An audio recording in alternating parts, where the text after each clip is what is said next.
क्योंकि आप इस समय सानिध्य किसका कर रहे हो, आप कर्म क्या कर रहे हो। भगवान श्री राम की कथा जो आप श्रवण कर रहे हो, यहां सत्संग जो चल रहा है, उस सत्संग की वजह से आपका महत्व इतना बढ़ गया। चाहे घर में आप चले जाओ, आपको कोई गाली देता हो, पर दूर से जाने वाला कहता है कि वहां भक्त बैठे हुए हैं। किसकी बदौलत? बोले सत्संग की बदौलत। सम्मान बढ़ा के नहीं, बोलो जवाब दो, बढ़ा के नहीं। आप मदिरालय में जाके बैठ जाओ, पियो बिल्कुल भी मत, सम्मान बढ़ेगा कि घटेगा? जवाब दो, जोर से बोलो। घटाना है कि बढ़ाना है? सम्मान घटाना है कि बढ़ाना है? सम्मान बढ़ाना है तो अच्छे कर्म करने ही पड़ेंगे मेरे भाई बहन, और सम्मान बढ़ाने के लिए सत्संग मोस्ट इंपॉर्टेंट है। संत कौन है? संत कौन है? राम जी के पिए। अब दूसरी भाषा में कहें पिए कौन है? बोले महाराज जो काम मंत्री जी भी न करें वो पिए कर देते हैं। मंत्री जी से मिलने का अपॉइंटमेंट कौन देता है? बोलो। मंत्री जी क्या कहते हैं? पिए को लिखवा देना टाइम। अब तुमने लिखवा दिया, पिए ने नहीं लिखा, फिर ले ले झुंझुना। नहीं लिखा, नहीं लिखा, तुमने तो लिखवा दिया पिए को, पिए ने लिखा ही नहीं। अब नहीं मिल पाए तो निकल गया तुम्हारा टाइम। तो संत कौन है? राम के पिए,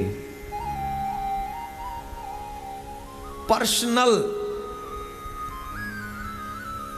पिए की फुल फॉर्म क्या है? कुछ होता पर्सनल से ही संबंधित है कुछ है? हाँ, ज्यादा इंग्लिश पढ़े लिखे बैठे लोग हैं। तो पिए है। संत कौन है? राम के प्रिय। आज की भाषा में इंग्लिश में उसको पिए कह देते हैं, वैसे है प्रिय।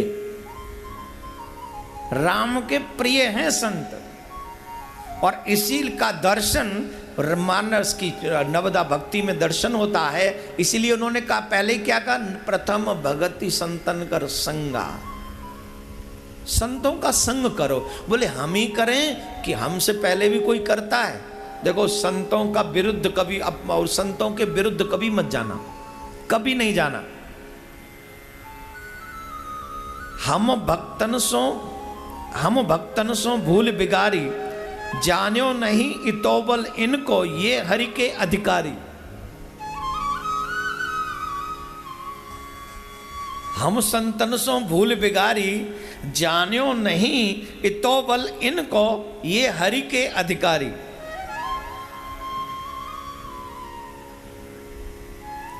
काम क्रोध मद से अति से जड़मत तब बड़ बिकारी, अंगीकार कियो हरि इनको, यह कछु हम न बिचारी। दुर्वासा अम्बरीश के आगे, करी दीनता भारी, अग्रदास अभिमान पोटरी, रिसके सिर ते उतारी। हम भक्तन सो भूल बिगारी। हमने गलती की जो भगवान के भक्तों से, संतों से शत्रुता मोल ले ली।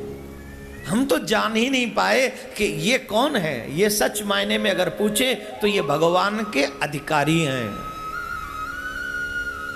ये वो अधिकारी हैं जो जिनको अधिकार प्राप्त है, जिसको चाहे उसे भगवान से मिला दे। इन्हें वो अधिकार प्राप्त है। संतों को वो अधिकार प्राप्त है, गुरुओं को वो अधिकार प्राप्त है, भगवान के भक्तों को वो अधिकार प्राप्त है, जिसे चाहे मिला दे और जिसे चाहे गोविंदाय नमो नमः अलग हटा दे वहां से। इस साधारण विषय नहीं है। हम लोगों को लगता है संत सिर्फ मांगने वाले, ब्राह्मण सिर्फ मांगने वाले, ऐसा नहीं है। एक व्यक्ति ने कहा, मैंने सुना कहीं कोई कह रहा था कि महाराज ये जो ग्रंथ हैं ब्राह्मणों ने लिखे, इसलिए ब्राह्मणों को सर्वोपरि इन्होंने बना दिया। कितने निम्न स्तर की बात है मेरे भाई बहन। वेद पुराण ये किसी संत महात्मा ने नहीं लिखे। वेदों की रचना स्वयं परमात्मा ने की है, और उन्हीं चारों वेदों का ज्ञान नारायण भगवान के द्वारा ब्रह्मा जी को हुआ और ब्रह्मा जी के द्वारा ही धरातल पर पहुंचा है। वेद किसने लिखे? किसी ब्राह्मण ने?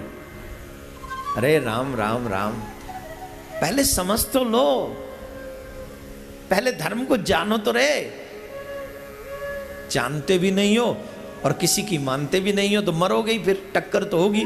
जब गाड़ी चलाना ना आता हो और फिर भी स्टीयरिंग पे बैठ जाएं और गाड़ी की स्पीड 125 हो तो क्या होगा? खुद भी मरेंगे, औरों को भी मार देंगे। और ऐसे लोगों की गाड़ी में कभी मत बैठना जिनको गाड़ी चलाना ना आता हो। मतलब ऐसे लोगों का सानिध्य कभी मत करना जिनको धर्म के विषय में कोई नॉलेज ना हो और लंबे लंबे लेक्चर देते हो, जिन्हें खुद तो मालूम नहीं है पर लेक्चर दे बगैर मानते नहीं है। ऐसे लोगों से दूरियां बना के रखना। जानते भी हैं धर्म किसे कहते हैं? जब कोई संत आए तो मुझे क्या करना चाहिए मालूम है? जब कोई गुरु वाणी बोले तो हमें क्या करना चाहिए? उस वाणी को कितना सीरियस लेना चाहिए मालूम है? माँ बाप का रिस्पेक्ट कैसे करना चाहिए वेदों में लिखा है। करते हो? भगवान के आगे जाएं तो कैसे जाएं ये जानते हो? ये सब चीजें पहले जानो, उसके बाद अपने आप को डेवलप करो, उसके बाद थिंकिंग क्रिएट करो। बिना जाने कुछ भी लिख देना या किसी को भी अधर्मी बना देना ये अन्याय है, यह धर्म है। मैं हमेशा कहता हूं, for every weakening thought you have put into anybody's head you will have to pay with compound interest. समझ में आया? नहीं आया होगा? आया क्या?